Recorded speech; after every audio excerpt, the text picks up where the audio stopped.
BPOM Sumsel bersama pemerintah daerah Ogan Komering Ulu melakukan pengecekan makanan di beberapa pasar tradisional yang ada di Kota Batu Raja.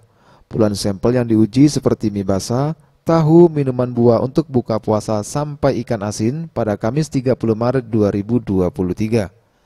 Dari hasil pemeriksaan cepat sementara, petugas menemukan bahan berbahaya seperti formalin pada mie basah dan pewarna tekstil pada minuman cepat saji.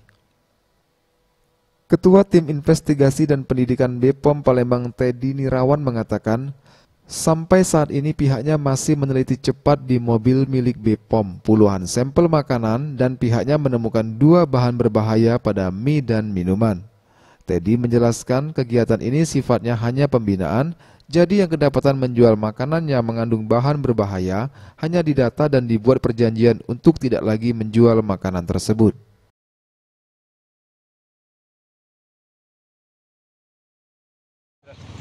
Pasar atas ya.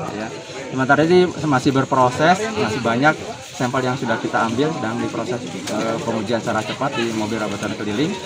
Kami sudah mendapatkan ada 2 sampel yang ternyata positif mengandung bahan dilarang. Ya. Pertama ada mie basah mengandung formalin dan 1 cendol warna merah pink itu mengandung pewarna tekstil warna rodamin B. Ya.